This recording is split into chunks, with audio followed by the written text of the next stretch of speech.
have a passion for whatever it is you're going to do in life. If you have that passion within you, you can achieve a lot.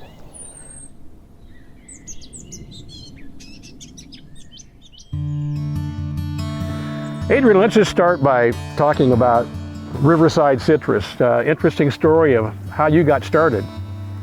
Well, Mark, it's a long story, but a good story. Yeah. You know, I have to say, you know, I can attribute the success to not being able to say no.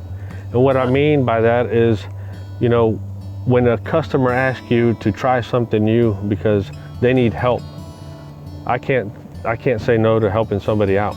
You know, if it wasn't for the fact that I got invited to this orchard at one point to help try to figure out, you know, how we can progress, you know, we wouldn't be here today. So I think the more you can do for anybody in general can get you a lot further in life than, you know, versus not helping somebody out. My youngest son, Lorenzo, he's 8 years old. You know, I'd bring him out here and we cut a pair of pruners just like this for him. We cut them to a short size and we had him start trimming up some trees. And I said, you know what, son, maybe in the future you can develop some of this knowledge and who knows, maybe you can become a farmer as well. He's like, Dad, I don't see myself being a farmer, but I'll help you out in the meantime. He thinks he's going to become a lawyer when he, you know, gets older. But it's kind of funny, several weeks passed and they got an assignment at school.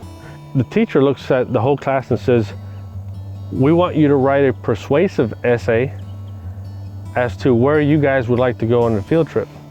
Well, lo and behold, Lorenzo writes a persuasive essay saying he wants to go to the Riverside Peach Farm.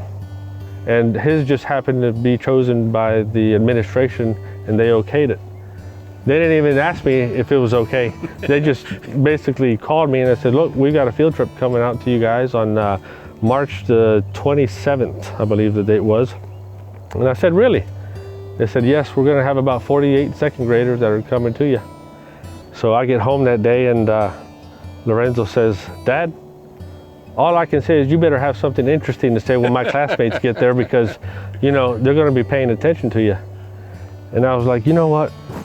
I never had an experience where I'm teaching anybody. I've always been in a position to be taught, eager to learn. And that particular day when they showed up, it was phenomenal. They all paid attention. They all just absorbed every single, you know, lesson that I taught them about how the tree is comparable to humans, how we have to keep the tree healthy. I compared it to them as to going to the doctor to get checkups. Basically, that's what it is. Yeah. Before we started, I told them that we had sectioned off a certain area where they could literally go and harvest their own peach based on a nice little gold color on the bottom of the UF Sun variety. And one of the kids interrupts me and says, what time are we gonna go pick peaches? I said, you know what, we're gonna go pick peaches right now. We set them off into about 10 rows and they came back with perfect picked peaches. I mean, they took everything in and just retained it. Well, my son, he says he doesn't want to be a farmer, but you know, he's the type that's just going to go against the grain, but he developed a passion.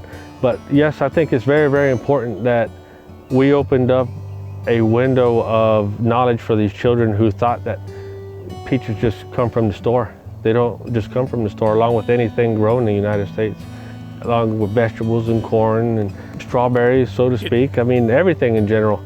I think if it wasn't for the taste, I probably wouldn't have been driven to try to sell this product, you know, try to find a home for each individual peach that we grow on every tree here. But when a person bites into that peach and tells you it's the best peach they ever had in your life, you want the ability to grow more. You want to share that taste.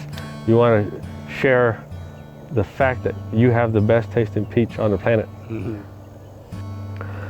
I would say that advice to a younger generation is have a passion for whatever it is you're going to do in life.